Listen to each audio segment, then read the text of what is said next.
नमस्कार दोस्तों, stock movers में आपका स्वागत है। दोस्तों, आप हमारे चैनल पे नए हैं तो हमारे चैनल को सब्सक्राइब एंड बेल आइकन को हिट जरूर कर लें। आज हम बात करेंगे मझगांव डक के बारे में। मझगांव डक की अगर मैं बात करूँ तो इससे रिलेटेड हमने मल्टीपल टाइम वीडियो बनाया है। जो लोग हमारी रेगुलर वीडियो को देखते हैं उनको मालूम होगा कि इस स्टॉक को हमने 1400, 1500, 1000 रुपये से भी कवर किया है। हालाँकि बहुत सारे इन्वेस्टर उस टाइम पर इसको जो है कि बहुत ज़्यादा कि इग्नोर करना सही समझते थे, क्योंकि ये स्टॉक पहले से ही देखा जाए जिस समय पे ये कंपनी का आईपीओ आया था उस टाइम पे कुछ समय तक बहुत ज़्यादा इस कंपनी ने रिटेल इन्वेस्टर को परेशान भी किया था, जो कि 145 रुपये से आप कह सकते हैं 180-200 रुपये के बीच में कंपनी कितने समय तक चली थी।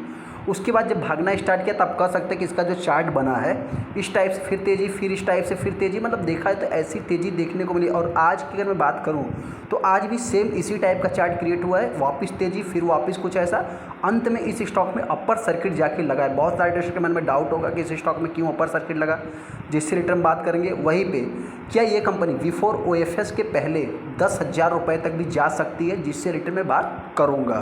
हम आगे मझगांव डक शिपबिल्डर्स के ऊपर जैसा कि आप देख सकते हैं। सबसे पहले अगर मैं इस कंपनी की बात करूँ तो आज के दिन आप देख सकते हैं कि इस कंपनी का जो चार्ट क्रिएट हुआ है, सबसे पहला दोस्तों अगर मल्टीबैगर में अगर आप कहेंगे आज के दिन का डिफेंस सेक्टर में, तो पहला स्टॉक आप कह सकते हैं जो कि इस टाइप का आज के दिन भागा है।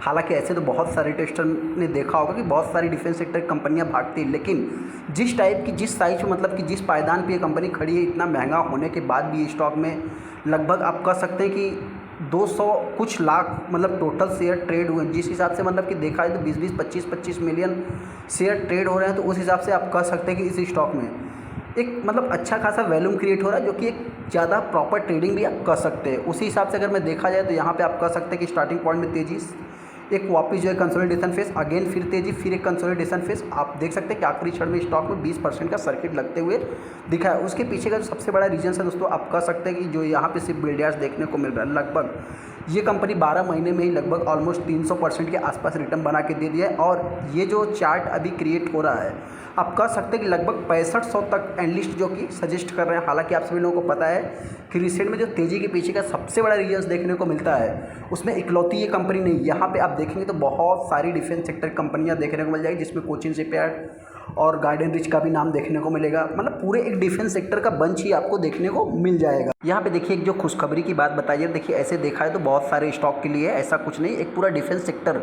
आप सभी लोगों को पता है कि एक प्रॉफिटेबल और ज़्यादा से ज़्यादा इनके ऊपर ज़्यादा से ज़्यादा गवर्नमेंट भी फोकस करती है।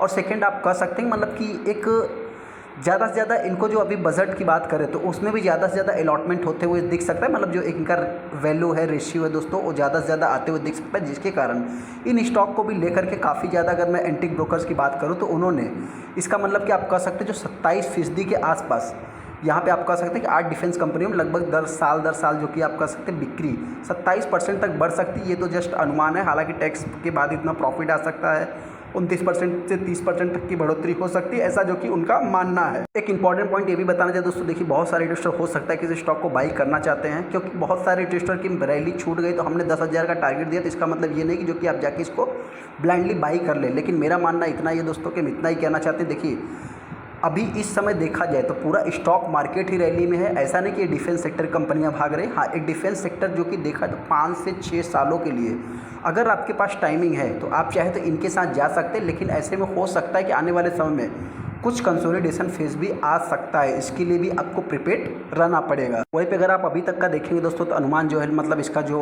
मार्केट कैप है लगभग 1 लाख करोड़ के ऊपर चला गया, लगभग 1.25 लाख करोड़ के आसपास आप कह सकते हैं कंपनी का मार्केट कैप भी जाते हुए दिख रहा है। यहाँ पे अगर आप देखेंगे दोस्तों 246 रुपये से कंपनी 5600 रुपये, माफ़ करना 145 बोला था, शायद वही 145 246 के आसपास से कंपनी आई हुई थी। यहाँ पे भी अगर आप देखेंगे दोस्तों, जो लोग इन्वेस्टर नए हैं जिनको नहीं मालूम कि कंपनी करती क्या है, तो आपसे बताना चाहते हैं कि ये कंपनी सबमरीन से रिलेटेड काम करती है, पनडुब्बी से रिलेटेड काम करती है। और इस समय आप सभी लोगों को पता है जो गवर्नमेंट है ज़्यादा से ज़्यादा नेट क्लीन एनर्जी पे ज़्यादा से ज़्यादा फोकस कर रही है। तो आने वाले समय जो हाइड्रोजन इलेक्ट्रिक आप कह सकते हैं कि इस समय कि बहुत ज़्यादा से ज़्यादा बढ़ावा दिया जाए, तो उसमें इस कंपनी को भी फ़ायदा होते हुए दिख सकता है। हालांकि इसका जो आप कह सकते हैं कि कोचिन शिपयार्ड, ये सब सारी चीज़ें जो कि पहले से ही कर चुकी है। अभी इन स्टॉक में अगर आप देखें दोस्तों तो 20% का अपर सर्किट लगते हुए दिखा है और यहाँ पे अगर आप देखें 208 लाख टोटल शेयर, 9 लाख के आसपास टोटल शेयर ट्रेड हुए, जिसमें सिर्फ 7 से 7.5% माल डिलीवरी में उठाया गया। इस चीज़ को भी आपको नोट करके चलना है। यहाँ पे सेकंड जो तेज़ी के पीछे का रीजन है दोस्तों, आप कह सकते हैं कि OFS, जैसा कि हमने पहले ही बता दिया, जो हमारे रेगुलर वीडियो को देखते हैं उनको मालूम होगा कि अगस्त मतलब मार्च से लेकर के अगस्त के बीच में आ सकता है। जैसा कि रिसेंट में अभी बजट भी अनाउंसमेंट होने वाला है, तो उस पीरियड में ये सारी चीज़ों के ऊपर भी आपको फोकस होना चाहिए। यहाँ पर अगर कुछ अनाउंसमेंट में देखेंगे तो इतना कुछ खास अनाउंसमेंट है नहीं। यहाँ पर मैनेजमेंट चेंज से रिलेटेड आपको कुछ अनाउंसमेंट होते हुए दिखेगा।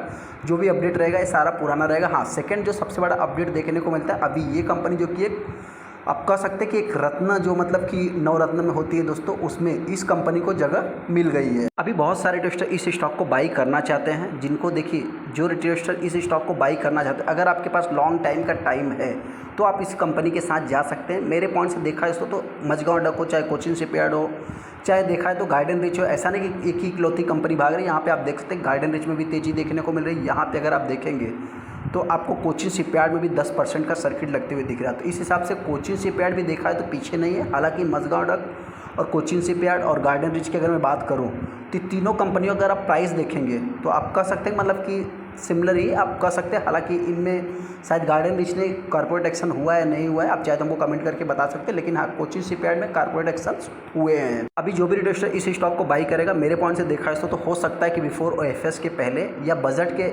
बजट तक आप कह सकते हैं कि कंपनी 6,000 के ऊपर या लास्ट आप कह सकते हैं कि 7,000 के बीच में ये कंपनी ट्रेड कर सकती है। हालांकि वहीं पे अगर मैं OFS की बात करूँ तो उससे पहले कंपनी 10,000 के आसपास जा सकती है। तो वीडियो को लाइक कर दे, चैनल को सब्सक्राइब कर ले। मेरा कोई भी रिकमेंडेशन नहीं, आप अपना खुद का एनालाइज करके फिर चाहे तो डिसीजन ले सकते हैं। चलिए तो वीडियो को लाइक कर दे, चैनल को सब्सक्राइब करते हैं दोस्तों।